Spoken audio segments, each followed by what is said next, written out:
aqui. Deixa eu ver. Eu botei.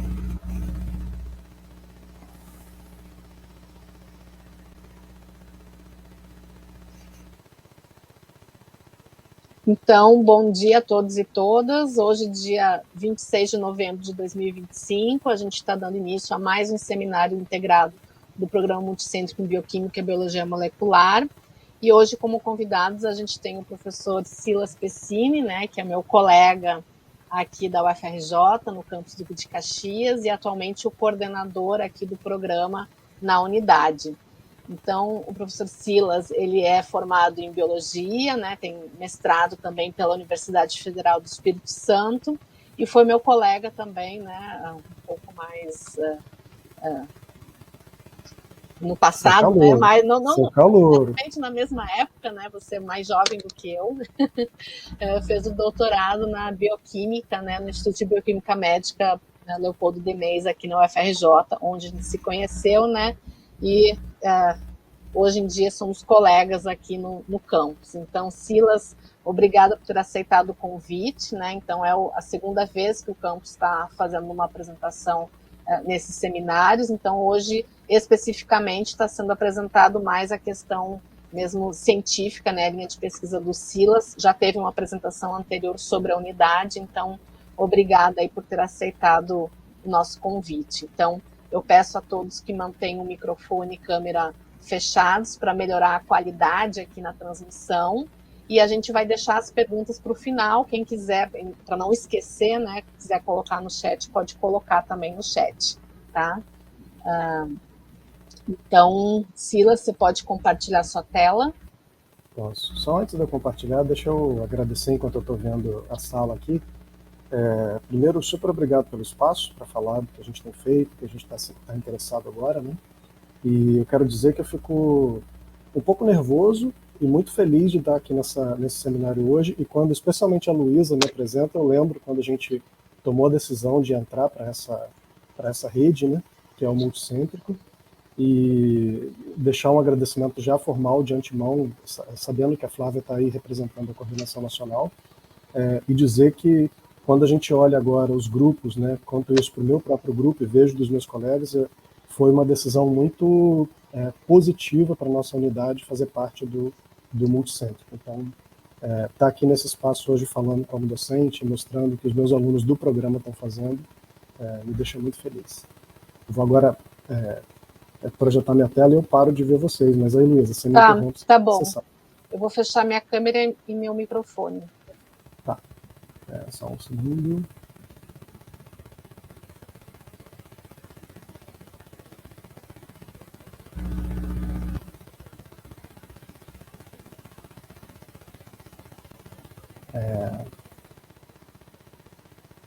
Eu só queria, Luísa... Estamos vendo. Só isso mesmo. Bom, então, o pedido que a Luísa me fez foi para falar um pouco sobre, enfim, minha linha de pesquisa principal, né, que a gente está mais empolgado e está fazendo mais coisas. Então, eu dei um título bem amplo, chamei de Interações Moleculares entre uma planta, que é a Carica papaya, que é a planta que produz mamão, né, então é um mamoeiro, e um complexo viral que a gente chama de papaya meleira vírus. Eu vou falar um pouco sobre biologia básica e um pouco de biotecnologia, que é onde a gente tem colocado os olhos. Acho que é importante dizer de antemão que eu estou no campo da virologia vegetal, mas eu me vejo, e é a minha formação, na verdade, né, eu sou biólogo de plantas. Então, nessa relação entre planta e vírus, vocês vão reparar ao longo da minha fala que meu olho está bem na maneira como as plantas respondem ao vírus, né?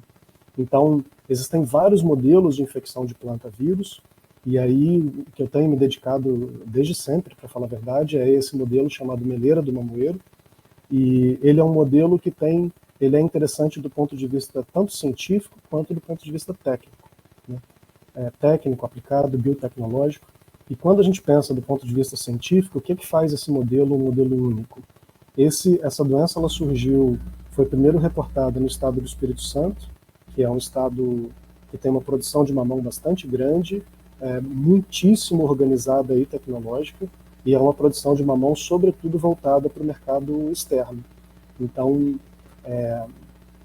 quem tiver a chance, talvez, de viajar para os Estados Unidos, para algum país da Europa, para o Japão, e encontrar mamão sendo vendido no supermercado, pode procurar lá na Caixa, que existe uma grande chance desse mamão vir das fazendas de produção do norte do Espírito Santo. A gente é um dos principais produtores mundiais e talvez o top 1 de qualidade de fruto para exportação.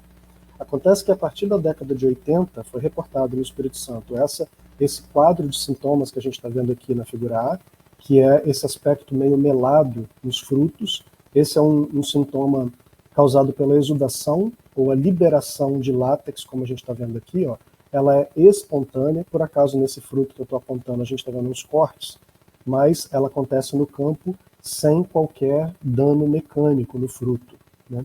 Logo no iniciozinho da doença, isso aqui é um estágio mais avançado, mas logo no início que a gente vê a pontinha das folhas queimada. Isso até hoje é a forma principal de detectar o início da doença no campo, né?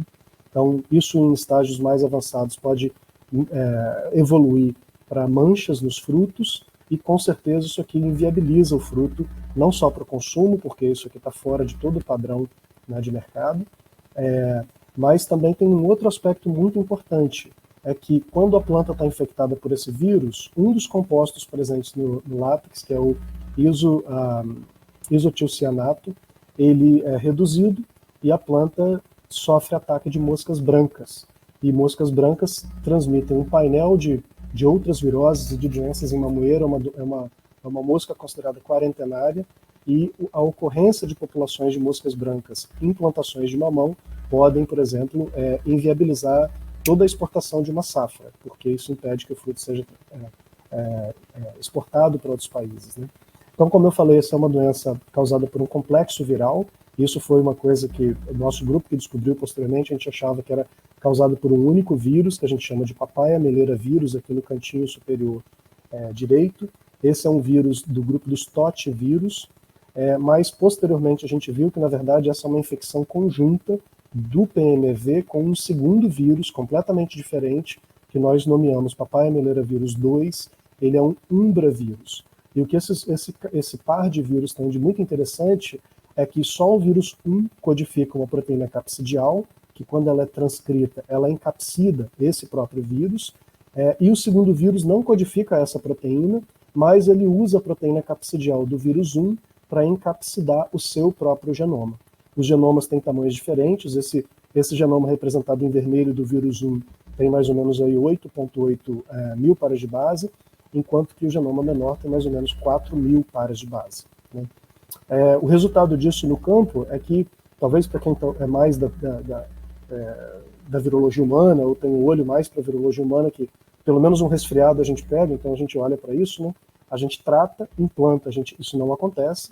A principal maneira é detectar a doença no seu estágio mais precoce de todos e cortar um halo de plantas ao redor dela para evitar que a doença se propague e comprometa a plantação como um todo.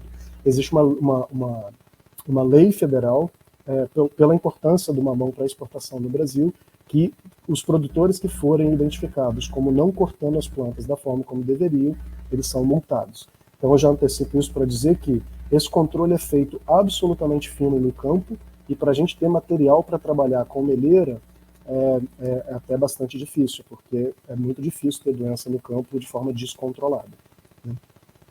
Então, agora, de que maneira que se controla viroses de planta de uma forma geral, né? Então, eu já antecipei, talvez a principal forma, a forma tradicional de controle de vírus, envolve o manejo da cultura, e aí manejo, aquele corte a gente chama de hogging, como eu falei. Então, é feito sempre poda das plantas que estão no chão, erva daninha, controle de pestes com inseticida, por exemplo, né? E dessa maneira se controla os vetores da doença. No caso da meleira, a gente não conhece bem os vetores, mas a população de inseto é bastante controlada na cultura, e muitas vezes, quando isso existe, usa-se um cultivar que a gente chama de elite, que tem algum grau aí, talvez, de tolerância, de resistência à virose. No nosso caso, todas as plantas hoje consideradas como elite do ponto de vista agronômico, elas são suscetíveis ao vírus. Então, a doença tem eu disse que é muito bem controlada no campo, mas ela tem uma alta taxa de ocorrência, especialmente no verão. No que se refere a soluções biotecnológicas, todas as plantas que estão disponíveis hoje no mercado, eu estou expandindo um pouco, saindo do mamoeiro e indo para outras, hoje a gente tem 8 culturas, né, biotecnológicas resistentes a vírus, e todas elas são transgênicas, na verdade, a introdução, e aí desenvolvidas, né, pela introdução de um gene do vírus para o qual se quer controlar, seja na sua versão antissenso, ou seja na versão senso mesmo, para gerar o RNA mensageiro e a proteína, e nesses dois casos, a via de resistência em plantas que se engatilha é a via do RNA de interferência. Então, a gente tem inclusive mamoeiro transgênico, que foi uma das primeiras plantas transgênicas aprovadas nos Estados Unidos, resistente ao papaya ring spot virus, que é um vírus bem diferente do que eu estou contando aqui. No nosso caso, a gente está nesse caminho, a gente mesmo tem tentado fazer isso, né? Mas nós ainda não temos uma planta desenvolvida resistente à melheira. No que se refere a soluções futuras, a gente tem aí a introdução de novos genes, tanto virais quanto da planta, usando transgenia clássica ainda, e também a inserção de genes através de edição gênica, né? Principalmente usando o sistema CRISPR-Cas. E aí a ideia é bastante semelhante, seja antissenso para ativar RNA de interferência, ou no caso de inserção de um gene de resistência vegetal, a ideia é gerar o RNA mensageiro e a própria proteína de resistência, que de alguma maneira pode controlar aí o ciclo de replicação viral, né? Existe também o braço da edição gênica, em que a gente pode fazer o nocaute de um gene, que seja essencial para que o vírus consiga se replicar na planta. Então, isso aí estaria aqui nesse braço. É importante dizer que tem coisas aí, talvez bem na fronteira, que envolve a síntese de RNA de fita simples artificial, e eu coloquei um asterisco aqui também, nessa nova linha, isso aí agora é uma vertente forte aí na biotecnologia, que é investigar com ainda mais detalhe a interação planta-micro-organismos de todos os tipos, para aumentar talvez a saúde das plantas, né? E aí engatilhar vias de defesa talvez mais amplas e fazer com que a imunidade melhore de uma forma geral, né? E talvez levando a resistência a vírus, né? É importante dizer que todas essas estratégias, elas se somam, talvez fazendo aí, resultando em culturas que são muito mais resistentes ao vírus, né? Eu coloquei um asterisco em amarelo em alguns pontos desse panorama aí de soluções, que é onde eu vou tentar mostrar para vocês que o meu grupo, meus alunos têm trabalhado aí ao longo do tempo, né? Então, para começar a entender a maneira como a planta responde ao complexo do PMEV, nós tivemos aí no passado recente, 2018, 2019, um experimento de campo, muito difícil fazer o quadro da infecção viral em laboratório, em casa de vegetação, então a gente teve que fazer no campo. Então lá a gente teve plantas em diferentes etapas do desenvolvimento, então aqui desde 30 dias pós-germinação, 3 meses, 4, 7 e 9 meses. Esses tempos não foram por acaso. A gente tem um fenômeno aqui de resistência interessante, que é, nessa etapa, 3, 4 meses, a gente ainda tem um mamoeiro juvenil, né? E nessa etapa a gente percebe altas cargas virais e a planta desprovida de sintoma. Então, algo acontece nas plantas quando elas são jovens, que ela perde, né, quando ela floresce e se torna adulta, que faz com que os sintomas apareçam pós-florescimento. Então, como eu comentei lá atrás, nós não temos uma planta, ainda que não seja agronomicamente interessante, mas nós não temos uma planta que é naturalmente resistente ao vírus, mas das plantas suscetíveis a gente tem esse fenômeno de resistência, que é uma resistência que ocorre na etapa juvenil e é perdida na etapa adulta. Então, nesse experimento, a gente tinha as plantas crescendo, e aqui é só uma ideia de como é que era isso no campo. Então, a gente tinha uma triplicata de plantas que foram inoculadas com vírus bem na altura aqui do pecíolo, foi injetado partículas virais nessas plantas, e a gente teve um conjunto de plantas que foi injetada só com tampão. Aqui eu estou mostrando as plantas com 4 meses pós-germinação, mas essas mesmas plantas foram acompanhadas, como eu disse, por 7 a 9 meses. A gente coletou a amostra dessas plantas, né, de folha, e aí aqui a gente, como não sabia muito bem para onde olhar, a gente aplicou omics, né? Então as folhas foram analisadas inicialmente por transcriptômica. Eu não vou entrar tanto em detalhe nesses dados, mas a ideia geral, a gente comparou principalmente o que estava no pré-florescimento com o pós-florescimento, para entender o que de resistência acontecia nesse momento da vida da planta, né? Então a gente vê aqui em vermelho um conjunto grande de genes que era acumulado na planta no momento de resistência, maior tolerância, e que eram down-regulados posteriormente ao florescimento, né? A gente teve genes que também teve um padrão oposto, aqueles que eram down-regulados no início e up-regulados posteriormente. O que é interessante aqui dizer, são vários genes super específicos, mas eles são genes, muitos deles são marcadores de uma resposta muito clássica em planta de resposta patógena, que é aquela engatilhada por ácido salicílico. Então isso para a gente foi uma surpresa, a gente não imaginava que isso pudesse estar acontecendo no caso do mamoeiro. Então talvez foi a maior contribuição desse set de dados de transcritos, né? E aí a gente fez, para corroborar a ideia de que talvez havia um desligamento dessa via quando a planta florescia, a gente tratou as plantas com ácido salicílico e a gente viu redução na carga dos 2 vírus específicos, bem como um acúmulo de genes que são típicos por serem induzidos por esse hormônio em plantas, né, por ácido salicílico em plantas. As amostras daquele mesmo experimento foram também avaliadas usando proteômica, então também não vou entrar em detalhe muito grande, mas aqui a gente tem um painel das proteínas mapeadas de acordo com em que rota ou via metabólica, né, que elas podem estar relacionadas usando o MapMan. Então a gente tem aquelas de 3 meses, 4 meses, 7, 9 meses. Eu chamo atenção principalmente para o pré-florescimento, no momento de resistência, que tem um acúmulo bastante grande de proteínas relacionadas com a fotossíntese. Então, relembrando aí a fisiologia vegetal um pouco, fotossíntese tem muito a ver com, enfim, metabolismo de carbono e um metabolismo mais energético, mas em plantas, cada vez mais fotossíntese está relacionado com gatilho para a resposta imune e ativar a imunidade em plantas, né? A gente validou isso aqui com uma série de experimentos fisiológicos, que eu não vou mostrar aqui. Eu vou chamar atenção para esse outro resultado que a gente validou com o trabalho de um aluno do programa, que foi um acúmulo de proteínas, que a gente tem 5 proteínas específicas relacionadas com remodelamento de parede celular, que se acumularam no momento em que a planta começa a ter sintoma. Vocês lembram que eu comentei no início da apresentação que tem aquela exudação de látex espontânea.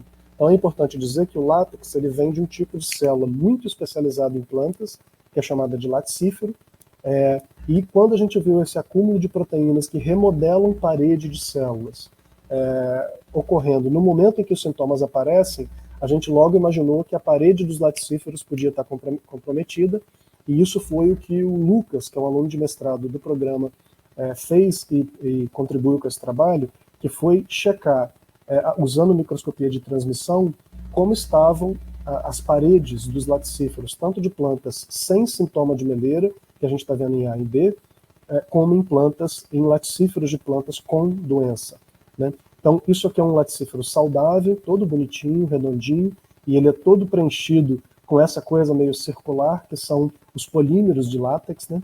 E aí aqui é o detalhe da parede celular dessas células, e aqui é um laticífero já meio que deformado, de uma planta doente, com látex lá no seu interior, e quando o Lucas faz o detalhe dessas paredes, tudo isso aqui é a parede celular, tanto primária quanto secundária, né, de laticíferos doentes. A gente vê inclusive buracos nessas paredes, sugerindo que talvez elas estão mais afrouxadas ou talvez menos tolerantes à turgência, que é aquela pressão que a célula vegetal faz. Ele conseguiu medir isso e viu que realmente isso passou até no critério estatístico que nós usamos. Então essa foi a contribuição que o Lucas fez. A partir desse trabalho, a gente ficou super interessado, né, ainda mais, na verdade sempre fomos, mas isso aí engatilhou o nosso interesse maior por investigar respostas de laticíferos ao vírus, né? Então isso resultou no trabalho de doutorado do Giovanni, que é aluno também do programa, em que ele está fazendo a avaliação do transcriptoma de látex dos laticíferos de plantas sintomáticas e assintomáticas para meleira. Então ele está coletando látex desses 2 conjuntos de plantas, né, com e sem meleira, obtendo RNA total. Então aqui é para 2 cultivares, só para vocês terem uma ideia de que o RNA proveniente do látex dessas plantas tem um perfil bastante complexo, indicando que tem ali, enfim, uma atividade transcricional alta. E é interessante que aqui a gente vai até um pouco para o campo do single cell transcriptomics, porque a gente está olhando o transcriptoma de um tipo muito específico de célula. né, que são os laticíferos. Aqui a gente, em vez da gente usar os modelos de cultivares do Brasil, a gente lançou mão de uma colaboração que a gente tem com o grupo do México, e lá eles têm, é interessante porque, além deles terem a exudação espontânea, como eu destaquei, isso não é o que está sendo mostrado aqui na foto, mas no campo as plantas esguicham látex. Ele não só escorre, mas como ele é espirrado mesmo, esguichado, a partir, sobretudo, de frutos. Então a gente imaginou que ali esse efeito na parede podia ser ainda mais pronunciado. Então o Giovanni está em Sanduíche já quase retornando. Então ele tem visitado lavouras mexicanas na região de Mérida, em Yucatán, e coletando essas amostras, preparando RNA, e esse RNA vai ser analisado aqui no Brasil numa parceria que a gente tem com a Federal de Viçosa, com o Murilo Zerbini. Então o Giovanni está quase voltando. Ele foi através de um projeto internacional que a gente ganhou junto com a UFES, com a UFV e com esse centro que a gente chama de Centro de Investigação Científica de Yucatán, que fica em Mérida, no México. Isso é equivalente à Embrapa mexicana, né? Então o México entrou nessa história porque eles são, junto com a gente, os principais produtores de mamão do mundo. Eles não são tão voltados para a exportação como a gente, a nossa produção aqui é mais tecnológica, mais controlada, mas eles sofrem muito também com meleira. Um detalhe que eu esqueci talvez de extrapolar aqui é que foi identificada no Espírito Santo, mas hoje a meleira é um problema global de todos os países que produzem mamão praticamente, sobretudo as Américas, né, envolvendo México, Equador, mais essa região que produz mamão na América Latina, mas a gente também tem caso de ocorrência de meleira na Austrália, que também é uma produtora de mamão. Então, através desse projeto de cooperação, a gente tem várias perguntas, né? Uma delas é essa que o Giovanni, a gente está tentando responder juntos, né? Por acaso eu tive lá também para acompanhar um pouco mais de perto o que o Giovanni está fazendo e para estreitar as relações com o grupo de lá, e participei de um simpósio e dei umas aulas na Universidade de Amauac, o que foi super, super interessante. E ontem, por acaso, o professor de lá me mandou uma foto do Giovanni dando aula em espanhol lá na Universidade de Amauac, e eu achei interessante trazer isso aqui, porque quando a gente fala de internacionalização, isso vai para além do aspecto técnico, né? E eu fiquei super feliz em ver que ele estava lá dando aula em outra língua e tudo. Eu achei que isso, para mim, enfim, conta muito e dá aquela sensação de que vale a pena estreitar relações, correr atrás de projeto, de grana e tentar fazer as coisas acontecerem. Bom, ainda falando sobre a resposta de laticíferos de plantas, né, a patógenos, a gente ficou muito interessado, como eu disse, né, ainda mais a partir desses últimos resultados que eu mostrei, e aí um outro aluno de doutorado no meu grupo, que é também do programa, que é o João Mendes, ele, em preparação para entrar no doutorado, ele fez um mergulho mais profundo sobre o papel do látex, especialmente dos metabólitos presentes em látex, de diferentes espécies de plantas, com atividade pró e antiviral, né? Isso envolveu tanto o João quanto o Lucas, que é aluno de mestrado, e através desse levantamento ele viu que grupos específicos de metabólitos secundários presentes no látex, podem tanto facilitar a replicação quanto inibir a replicação. E isso foi talvez a inspiração maior para o desenho aí do projeto de doutorado do João, que envolve a análise do metaboloma de látex, tanto infectado quanto não infectado, usando técnicas analíticas diversas, né? Então, a primeira que a gente começou foi através de uma parceria com a Gisele, que está aqui na sala. Aqui no Rio a gente tem um privilégio muito grande, que é não só acesso a técnicas, enfim, muito modernas, e eu diria, fico muito orgulhoso em dizer que talvez as melhores, e a gente, além disso, tem gente muito boa que sabe fazer e que é sempre muito empolgado para colaborar. Eu acho que a G representa muito esse grupo de pessoas empolgadas. Então, o João começou a fazer com ela análise do metaboloma usando ressonância magnética nuclear. Então, ele já adquiriu esses dados todos para um conjunto grande de plantas, tanto infectado quanto não infectado. Aqui é só para mostrar um conjunto de 4 espectros unidimensionais, né, mostrando que é muito interessante, isso bate com aquilo que eu disse das culturas controladas lá no Espírito Santo, que mesmo o látex de plantas coletadas no campo, e aí para quem não trabalha com planta, vale a pena ponderar isso, porque muitas pessoas que trabalham com planta trabalham com modelo crescido em laboratório, com tudo muito bem controlado. Quando a gente vai para modelos de campo, como o que eu estou contando aqui, a história pode ficar bastante mais bagunçada, eu diria, e a gente ficou muito feliz em ver que os primeiros resultados, eles pareciam, na verdade, clones uns dos outros, né? Então, a gente viu pequenas diferenças de presença ou ausência, mas muita diferença em termos de abundância. Então, o João fez uma série de análises com um aluno do Marcel, que é o Werner, que acabou de defender o doutorado também, que estava super com a mão em análise de metabólitos, e fez isso tanto em 1D quanto em 2D. Aqui é só para dar talvez o principal que ele encontrou fazendo a RNN foi uma abundância diferencial de alguns metabólitos, sobretudo primários, e o que chamou muita atenção para a gente, um resultado muito interessante, foi que ele viu um acúmulo massivo de glicina no látex de plantas com meleira, que ele viu também, mas muito menos, no látex de plantas sadias. E aí aqui agora ele acabou de ir a campo, está repetindo essas análises lá com a Gisele, e aqui a gente está agora investigando a possibilidade, o papel que isso pode ter para diagnóstico de plantas, né? Todos os métodos moleculares que estão disponíveis foram desenvolvidos por esse grande grupo do qual a gente faz parte, mas eles são caros porque são baseados em PCR, e se a gente tivesse um método baseado talvez num metabólito que fosse mais barato, isso pode ter um impacto grande no manejo da doença no campo. Então, a gente está muito empolgado aqui com o resultado do João. O João segue trabalhando, como eu disse, a gente tem, felizmente, né, acesso a uma série de técnicas, agora em parceria com o Inmetro e com o grupo do Inmetro, né, principalmente a Maíra Facioli. A gente está tendo acesso a técnicas como cromatografia gasosa e espectrometria. O João já fez toda essa análise aqui, só para dar uma ideia, né? Então, a gente tinha dúvida no sample prep se ele usaria látex fresco, o que para a gente é um problema, porque nossa amostra vem de longe, ou látex liofilizado.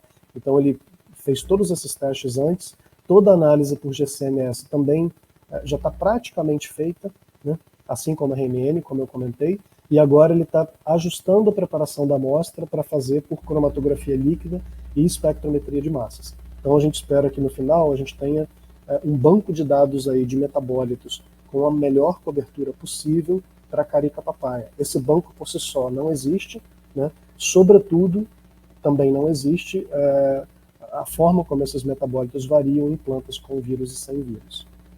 Aqui, até esse momento aqui eu chamo a atenção para uma coisa.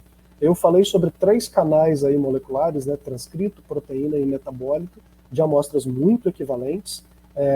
E se a gente olhar o que eu falei para o transcrito, para a proteína e para o metabólito, são histórias quase que diferentes, né? Especialmente para a proteína e para o RNA mensageiro, a gente esperava uma convergência muito grande entre os dados. É comum que ela não ocorra quando eles são avaliados por estatística clássica, né, que é principalmente o que eu estou mostrando aqui. E agora o que a gente está com um projeto escrito já super planejado. Então, se tiver alguém na sala, a gente está procurando um parceiro que nos permita agora talvez avançar um pouco mais, treinando pelo menos uns 2 ou 3 modelos aí de inteligência artificial para procurar padrões nos nossos sets de dados e talvez encontrar moléculas que vão para além daquelas reveladas pela estatística clássica e principalmente que nos permita fazer uma coisa que a gente é praticamente impossível fazer com a estatística, que é ver quais moléculas covariam. Então, o conjunto de RNAs, por exemplo, que covariam com as proteínas e que covariam em termos de abundância com os metabólitos, né? E aí eu acho que essa figura mais completa, né, do que está acontecendo do ponto de vista molecular nas plantas pode aproximar a gente ainda mais daqueles melhores alvos para melhoramento genético molecular, seja por edição gênica, que eu não vou comentar isso aqui, mas é o que o grande grupo já tem feito para alguns genes-alvo, né? Ou também por transgenia clássica. Então, se por acaso alguém tiver essa expertise ou souber de alguém que tenha, por favor, vou ficar feliz em saber. A gente está procurando esse parceiro para... Os dados já estão praticamente na mão e a gente precisa estar muito empolgado para começar, na verdade. Então, eu vou mudar um pouquinho agora o enfoque e vou falar um pouco da contribuição que o Lucas também está fazendo. Eu estou repetindo os nomes porque eles estão com pontos diferentes dentro do mesmo projeto, né?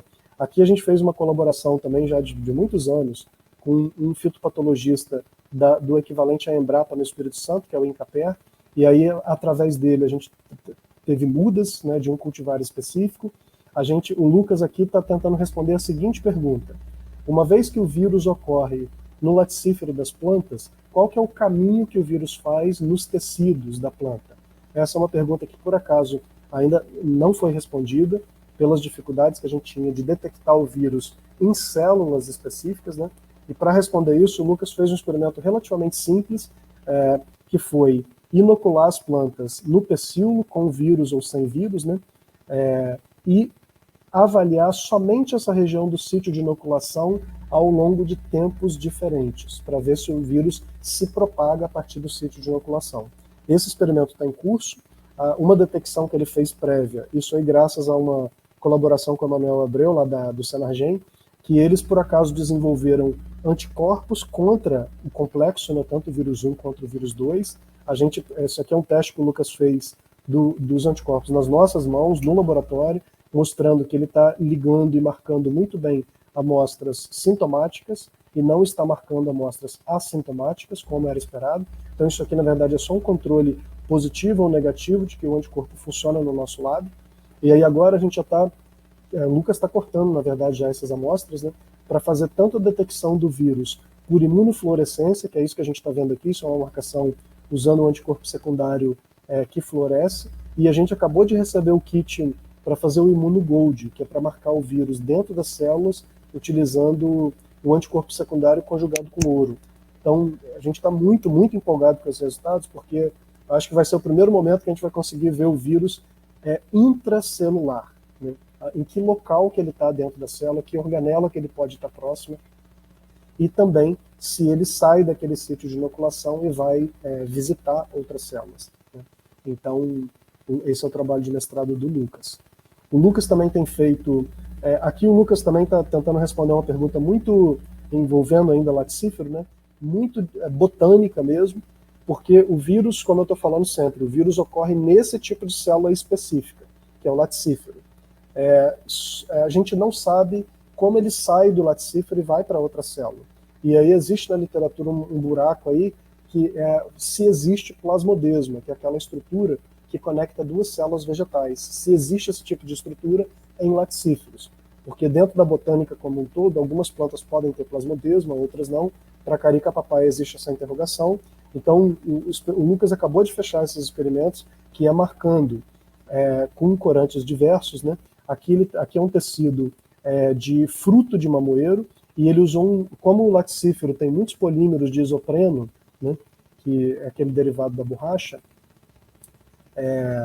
ele tem uma natureza muito hidrofóbica, então ele marca com um corante chamado oil red, e fica bem vermelhinho. Então a gente está vendo aqui uma série de células de mesófilo, com uma célula bem vermelhinha, tem outras duas aqui. Isso são cortes transversais, né, mostrando aonde os laticíferos estão. E aqui marcado em azul, o Lucas usou um corante, que eu acho que é azul de anilina agora. São tantos que ele fala que até me confundi. Ele usa esse corante que marca calose. Então você tem a estrutura do plasmodesma. Os plasmodesmas geralmente estão revestidos por calose, que é um polímero de açúcar de planta, e sempre que a gente quer marcar plasmodesma em qualquer planta, usa-se esse corante, né, que é o azul de anilina, e que ele marca calose, então deveria fluorescer em azul. E aqui o Lucas está marcando uma colocalização entre onde ele vê o laticífero, ele vê azul, e aqui também, onde ele vê o laticífero, ele vê marcado em azul, né? Isso ele mostrou tanto aí. Um outro aspecto interessante que ele está mostrando é que aqui já são cortes transversais, né, ou melhor, longitudinais, de frutos em 3 momentos. Fruto muito jovem, mais aqui acima, A e B, fruto mais maduro, mais intermediário, e fruto mais melhor desenvolvido, né? Vou dizer maduro, porque aqui é tudo fruto verde, mas em 3 etapas crescentes aqui de desenvolvimento. E aí aqui ele está mostrando um laticífero longitudinal, com as setas brancas, né, em todos os painéis aqui à esquerda, e aqui marcando em azulzinho, ele mostra que nos frutos jovens ocorre a deposição de calose, ou seja, tem plasmodesma nos laticíferos, tem no fruto intermediário, mas eles desaparecem no fruto adulto. Então, isso é um fenômeno que já é descrito em botânica, mas não em mamoeiro. Então, o que a gente acredita é que, até o momento, né, a ideia que o Lucas está contribuindo aqui é provavelmente o vírus ele infecta células laticíferas num estágio inicial da infecção, e se ele sai, isso o Lucas está para provar mais à frente aí na dissertação dele, se ele sai dessa célula, ele deve sair a partir de laticíferos jovens, já que os laticíferos mais maduros perdem essa estrutura, né, que é o plasmodesma, e tem dificuldade de sair de uma célula e ir para outra, que é também através do plasmodesma que os vírus de planta se movimentam. Então, o Lucas, com esses dados, ele está contribuindo para um outro trabalho, que eu não vou contar aqui, porque na verdade não está publicado ainda, e não foi meu grupo que fez, que é do Marlone, e provavelmente a gente deve submeter isso ainda esse ano. Tá? Bom, aqui também uma continuação, né, na verdade, é um complemento do trabalho do Giovanni, o mesmo Giovanni que eu comentei que está lá no sanduíche fazendo transcriptoma. Antes de sair para o sanduíche, o Giovanni topou fazer esse braço aí da tese dele, que envolve a colaboração com o professor Marcel, do programa, e a Gisele, de novo, a Gisele, segunda vez aparecendo, e também com o Fábio Almeida e o Guilherme Oliveira, que são da nossa nucleadora, né, do IBQM, e aqui a nossa ideia foi purificar o vírus já havia sido purificado antes, claro, mas agora, através dessa colaboração, a gente está tendo acesso a criomicroscopia. Então, a UFRJ teve inaugurada no ano passado uma facility de alta tecnologia para crio. Então, eu acho que o que há de melhor aí no mundo, né, em termos de tecnologia, tem lá disponível. E para nossa sorte, esse grupo, na verdade, nos convidou para fazer essa análise. Então, o que o Giovanni fez foi, ele foi para a UFES, coletou a amostra de plantas doentes, fez a purificação do vírus, então tem algumas frações. Aqui é mostrar que a purificação funcionou. Eu não vou mostrar isso hoje também, porque esse dado está sendo feito a múltiplas mãos, mas a gente está absolutamente empolgado, porque as nossas amostras ficaram excelentes. Os dados, na verdade, de CRIO já foram adquiridos e estão sendo analisados. Possivelmente aí até a nossa expectativa é que talvez antes do Natal a gente já esteja com a estrutura do vírus praticamente determinada em nível quase que atômico. Então, muito, muito, muito empolgado com esse braço aí do trabalho. Isso envolve tanto o Giovanni quanto a Ludmila, que está agora na seleção para entrar para o mestrado na próxima turma. É importante falar, deixa eu ver como é que eu estou de tempo aqui, estou quase acabando, tá, Luísa? Então, eu queria comentar também o trabalho da Mayara. A Mayara começou comigo há pouco mais de um ano no doutorado, e ela veio com a expertise de induzir resistência ou tolerância à planta através da interação com micro-organismos, que é aquele braço que eu comentei, que é um dos braços hoje crescente em indução de tolerância a estresse em planta. Então a Mayara começou estabelecendo todo um sistema de germinação que nós ainda não tínhamos, hoje ela está super especializada nisso, e a nossa ideia é trabalhar com 4 bactérias específicas que estão listadas aqui, Herbasperilo, Azospirilo, 2 cepas e Glucosatobacter. Essas bactérias, elas são bactérias já conhecidas por induzir crescimento de planta e serem benéficas na interação planta-microorganismo, só nunca foram testadas para mamoeiro, né? E a gente tem uma colaboração nesse trabalho com a Adriana Nerli, e o que é interessante aqui é que 2 dessas bactérias, que são Azospirilo e Herbasperilo, elas são modificadas geneticamente para expressar proteínas que fluorescem. Então, a gente vai ser capaz de fazer experimentos que a Mayara já está testando, na verdade, de entrada da bactéria no tecido vegetal e verificação disso por fluorescência. Isso é um experimento que está aí no horizonte próximo. E o que ela fez até agora, na verdade, como a nossa ideia depois é consorciar esses micro-organismos, a primeira pergunta básica que ela fez foi se esses organismos conseguem interagir entre si, se tem efeito inibitório ou não, por exemplo, né? Então, aqui ela está mostrando a interação de todas as bactérias possíveis e a microalga que meu laboratório gosta muito, a gente já trabalha há anos com ela, que é a microalga modelo Chlamydomonas reinhardti, com essa cepa específica. E aqui ela está mostrando que sim, todo mundo se dá bem com todo mundo.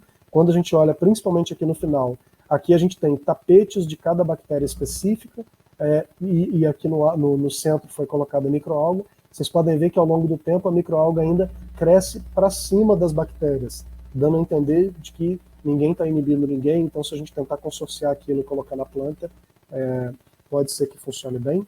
O mesmo vale quando ela troca o canal, quando ela faz uma camada de microalga e espota a bactéria no centro. Então vocês veem que a bactéria vai crescendo, vai formando um halo de crescimento sem inibir a microalga em volta, aqui mostrando esse detalhe, né? Então a Mayara tem feito agora, ela já está inoculando as plantas com as bactérias, e o que está no horizonte aí próximo, que é o trabalho dela de tese, ela vai coletar tecidos vegetais, fazer RNA total e fazer expressão usando PCR em tempo real para genes, marcadores tanto de resposta a estresse biótico, que é o que nos interessa muito, né, que é ver se a planta tem vias de resposta imune a patógenos ativada, e também genes marcadores de estresse abiótico, porque pode ser que nessa história a gente aponte para um lado, mas acaba acertando em outro. Então, Mayara está refinando essa lista de genes para a gente seguir em frente e fazer os primers e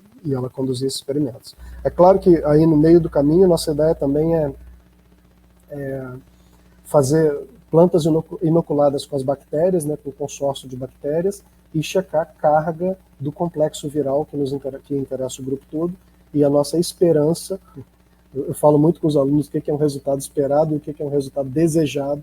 No nosso desejo é que as plantas expostas aos micro-organismos tenham talvez um grau de tolerância à doença maior. Então, para fechar, eu vou falar um pouco do trabalho da Júlia. A Júlia está fazendo seleção agora para entrar no doutorado, ela é egressa do programa, e no trabalho dela de mestrado, ela usou as microalgas que eu acabei de mencionar e avaliou como essas microalgas, o que essas microalgas colocam para fora, secretam, né? Em situações de estresse. O estresse que ela decidiu trabalhar foi a exposição a nanopartículas de dióxido de titânio, por vários motivos, principalmente pela nossa vizinhança, eu diria. A gente tem muitas pessoas da nanotecnologia no campus e no laboratório, então a gente acabou testando essas nanopartículas. A Júlia, na verdade, fez um trabalho refinado de verificar todas as técnicas que estão descritas na literatura para avaliar respostas de microalgas a estresse, e a maior contribuição que ela deu foi que uma das técnicas que as pessoas mais usavam causa uma variação experimental bastante grande. Isso aqui na verdade, isso aqui é crescimento celular em concentrações crescentes de nanopartícula, quando ela fixa o número de células. Então aqui é um número fixo de células, e só por mudar o número, a quantidade de nanopartículas no meio, aquele número que deveria ser todo igual é completamente variado, tem inclusive validade estatística. Ou seja, ela levantou uma discussão aí recente de que muitos dos dados que estão publicados na literatura não são sequer comparáveis, já que o próprio sistema influencia no resultado.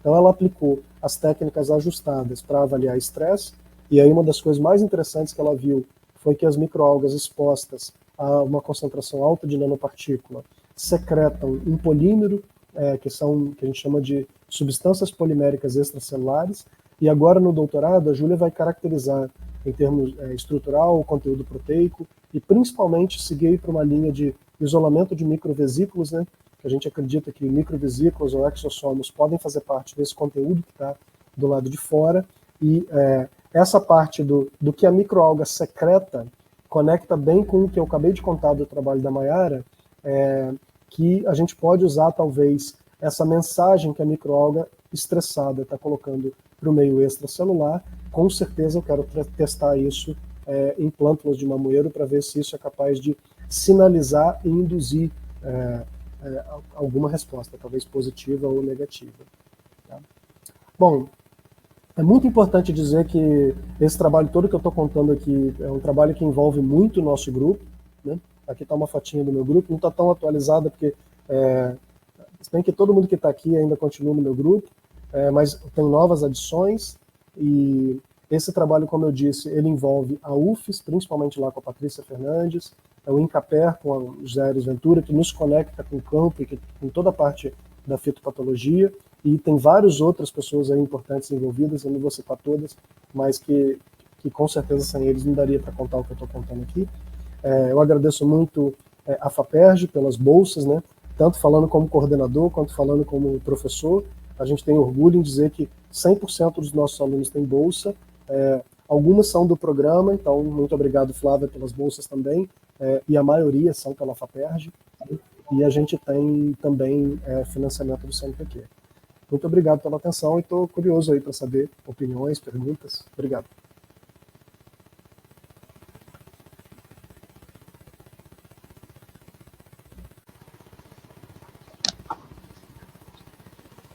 Olá, está carregando aqui só um minutinho. Será que eu paro de projetar para ver vocês? Acho que o melhor, sim. Silas, obrigada pela apresentação, foi excelente.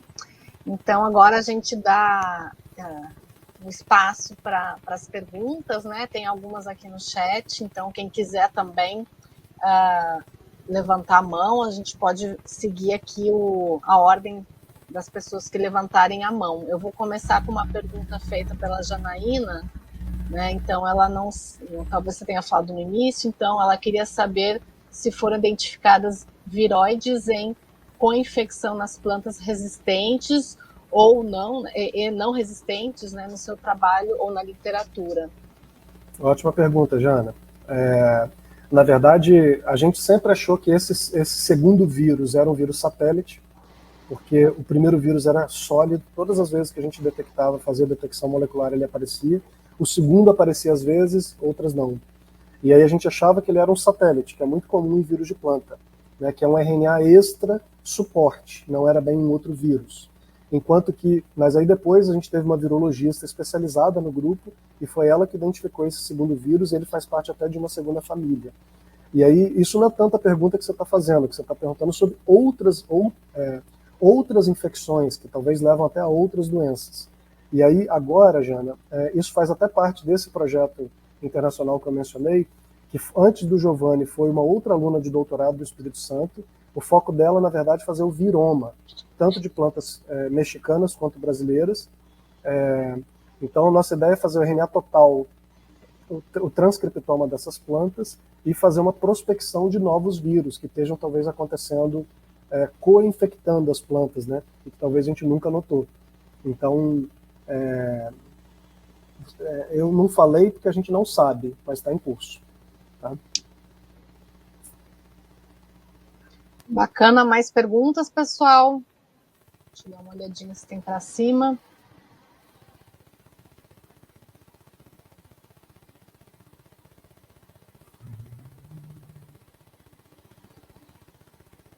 Acho que não, fiquei muito contente, né? A gente já assistia recentemente a palestra do Silas, a gente fez um evento aqui, né, com os coordenadores, os orientadores, não, foi muito bacana, mas eu fiquei muito legal de ver, né, essa ida do Giovanni, né, para o México, e ele lá dando aula, se virando, né, para o idioma também pode ser uma barreira, né, mas ele está se desafiando aí a fazer a apresentação. Achei muito bacana mesmo em ver aí a sua, assim, como que o seu grupo tem se ampliado, né, assim, fazendo conexões novas, né, expandido. Então, isso com certeza, estar num programa de pós-graduação permite essa expansão, né, desse crescimento. Então, parabéns aí, muito bacana. A gente estava na expectativa em agosto, né, de agosto acho que a gente não sabe, já estava encaminhado, né, mas não, e agora ele está lá, né, então, muito bacana. Talvez é bom dizer, imagina o orgulho que eu fiquei lá vendo ele falando com todo mundo em casa. Ele estava totalmente em casa. E é importante dizer que o nosso programa também, Flávio, tem tido, eu diria, sorte, porque a gente tem mandado em cada edital do PDSE pelo menos 2 alunos. Então, os alunos têm interesse, geralmente abrem uma bolsa, mas a gente consegue uma segunda. Então, a gente tem 2 alunos fora e tem mais 2 indo agora, no comecinho do próximo ano. Então, isso para a internacionalização do nosso programa tem um impacto grande, né? Com certeza. Acho que estou super feliz em saber disso.